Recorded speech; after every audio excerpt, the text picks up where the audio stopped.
Welcome back, everybody. It's been a while since I've done an episode of America's Future. Sorry it's been so long. I've really been just trying to get through school, and thankfully I am on almost about to graduate. Friday I graduate.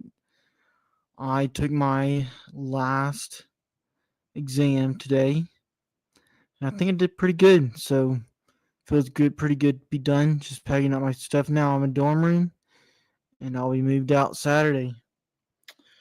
I wanted to talk about a few things today. Three things in particular. The Syria, what's going on in Syria, Ukraine, and the election. And I don't know a whole lot about what's going on in Syria, so I'll just give you the few details that I know. Um, and and in the Ukraine, it's getting pretty bad. And then for the election, the usual, I guess. You guys probably know about what's been going on there, but I'll give you my take on things. Okay, so I guess we'll start off with Syria. So, Syria, like I said, I don't know a whole lot of details, but there was several rebel groups, and the one that sticks out the most that I've been hearing is HTS, which is like a branch of Al Qaeda. And then so Bashar al-Assad was the former leader of Syria, which obviously he's no longer is. And I was listening to the Epoch Times, and they were saying, and they were like showing video of someone who was in Syria, and he was saying how hopefully this is a change for the better. But I don't understand how it could be a change for the better if these rebel groups that have like gotten rid of the regime are are part of are like terrorist groups, then I don't see how it could be a change for the better. But anyways, and so Israel, like Iran, Russia, even China have all like they have their hand in somehow, but mainly like Russia fund like gave money and stuff to the Assad regime, and then Israel, no, sorry, um, Iran is uh on Epoch Times they were saying that Iran had the most to lose from this, and I don't really know the full details, but maybe on a later episode, when I find the time, maybe I can go into that. Um, and so what Israel has done is they have been attacking military warehouses and military units of the fallen regime, and that is to keep to keep those munitions and whatever equipment is was used by the former regime, keep them out of the hands of terrorist groups and the rebel groups. And if say uh these terror groups get into power, then hopefully by doing that, these military weapons will not get into their hands. So that's their goal. And then for Ukraine, um, Ukraine is so Zelensky is basically a dictator. at this point because so they were supposed to have an election, but Zelensky said no election, we're at war, or whatever. I mean, jeez. Uh, so he's a that's my take on that. And so Trump, obviously, he is now the president elect, and he has been meeting with Vladimir Putin and with Vladimir Zelensky and with so other leaders, but he's been trying to work out peace with between the two countries, and Putin Putin has put down his wants for the peace agreement, but Zelensky said no, we're going to keep fighting. So the whole thing about wanting peace and giving them money and weapons for fighting for peace. I mean, they don't want peace, and I think that's pretty absurd. But I think that he's been given so much money for this conflict, and now if they come to peace and terms, then that money flow is going to end. Um, and also, um,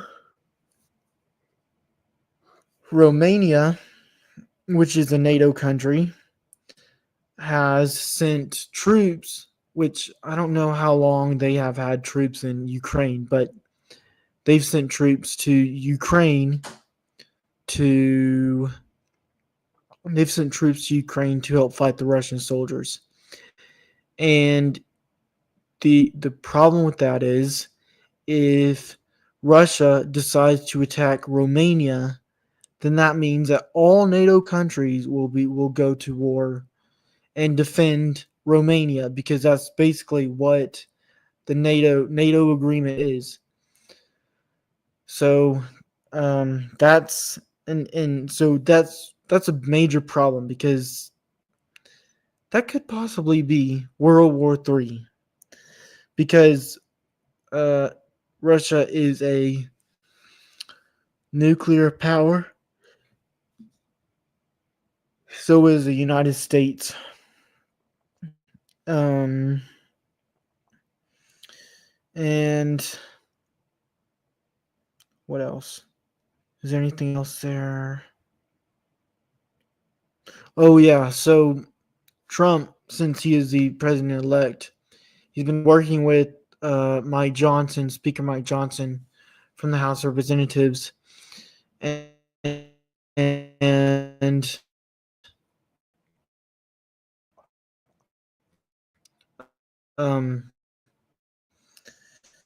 has said, Speaker Johnson has said that, you know, yes, Biden wants to give more money to Ukraine. However, Trump is now president elect, and he will be coming into office. So we are going to be working with him now rather than President Trump. And so Zelensky obviously is going to be asking for more money. And Mike Johnson, because he is so the House of Representatives, one thing you have to understand is as the power of the purse. So basically they're the ones that if we decide we're going to send money to another country, then that has to go through the House of Representatives first, and then the Senate will sign off on it, and then that money is then appropriated to that country or whatever was in the bill for that aid or money or whatever it was. So Speaker Johnson has said that if this is what Trump wants, then okay, we'll go through with it. But Trump does not want to do that, and so Speaker Mike Johnson said we will not be doing that anymore. And so Zelensky goes to Germany and the UK, and they have said that we will give Ukraine money. So if we thought that us stopping will keep them from doing it, will keep them from getting the funds to fight, we can throw that out the window. And so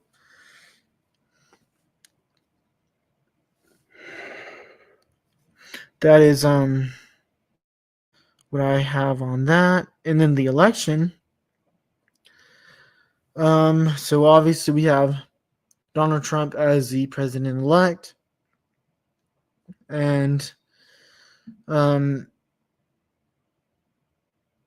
how do I want to go about doing this? So obviously he won, and he won by quite a lot, and there were states that the Democrats thought that he would not win, or the mainstream media like painted it as, oh, Trump is not going to win this state or whatever. And so um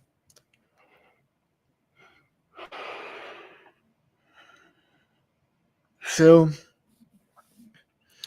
um and so then what was I going to say? Oh yeah. So he won the electoral college. He won by 300, what was it, 312 electoral votes, which is very significant. He won Pennsylvania, which was a big win for him. And I think that that had a lot to do with a man by the name of, oh, what was his name? Anyway, he has long hair, and he went and he registered a lot of the Amish in Pennsylvania, and I think the Amish in Pennsylvania had a large part to do with Pennsylvania going towards Trump. And so um and so now the congressional races is a thing that really concerns me, because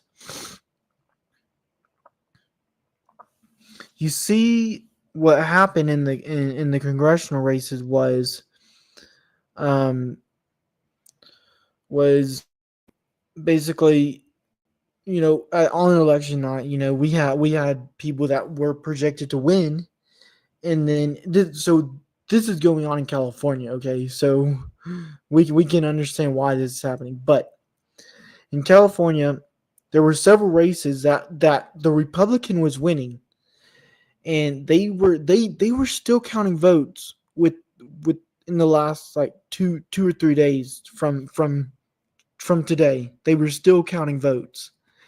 And tell me why that doesn't sound fishy, because to me that sounds pretty fishy. And so, but what happens is they get these ballots that come in, so they say, and like 90% of them are for the Democrat. And so you have the Democrat who is losing, and then each time these votes come in, it puts them further closer and closer to winning the congressional race. Well, then you have these races that then flip for the Democrat. And another crazy thing is, these races have been won by the Democrat now by like just thousands of votes, 2,000, 3,000 votes. And so um, that's pretty fishy to me, um, because if you think about it, the some of the states that won that Joe Biden won um, the swing states in the 2020 election, like Michigan or Georgia, they were won by like a thousand, several thousand votes. so it's the same thing. And and also in this, so in the election, um we had a lot of grassroots, um people, like a grassroots movement that was like poll watching.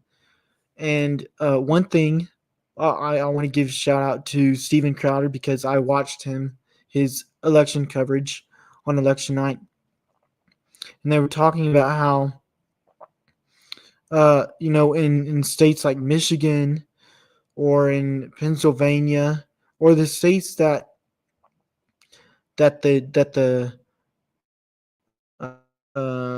Trump was, that we figured Trump would probably win, and the Democrats were saying no, it's going to be a really tight race.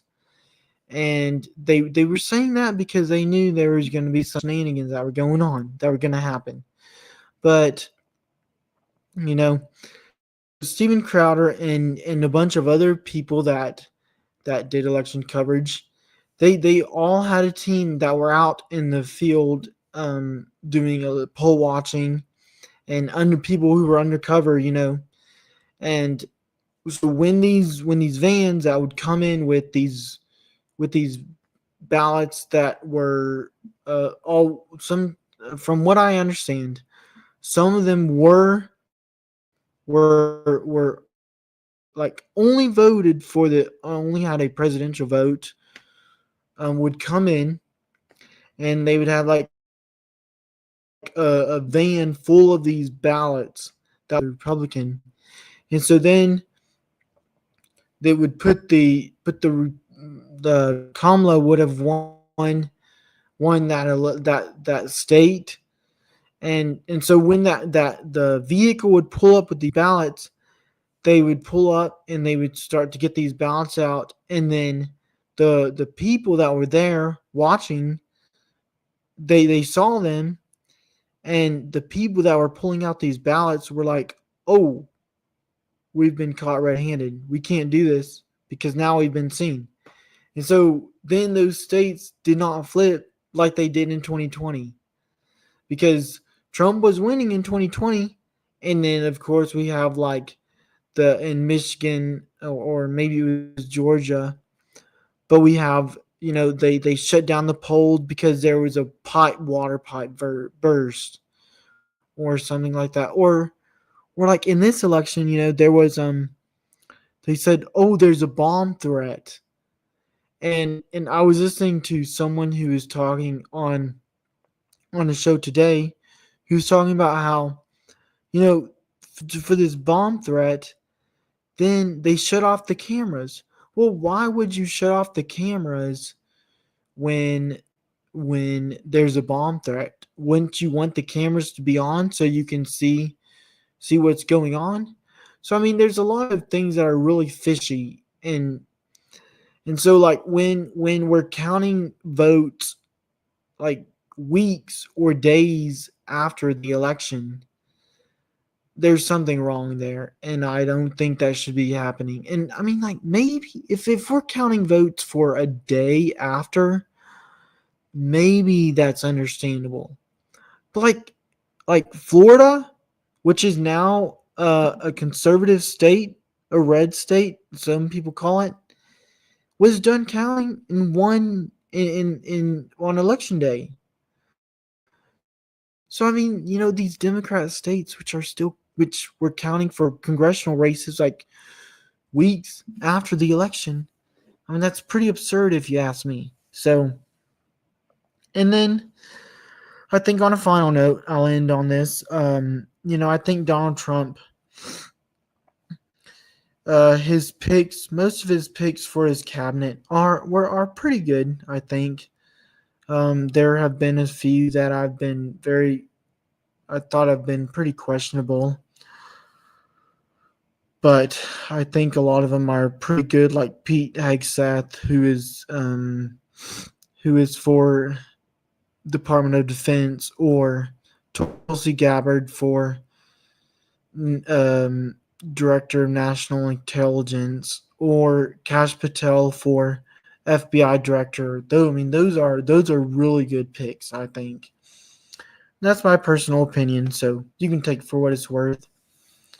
And then finally, I want to give a shout out to Result Hunter, which these are not these. I'm not being sponsored by these that I'm giving a shout out to, but I want to give a shout out to Result Hunter because Result Hunter is a search engine which is like Google, but it's for conservatives because it doesn't give you the results based on the views of Google, um, which are all far left views. So if you look up like election news or something, you might get the Guardian, which is a left leaning news source because Google is a left leaning platform. So, but thank you for tuning in, and I'm hoping that I can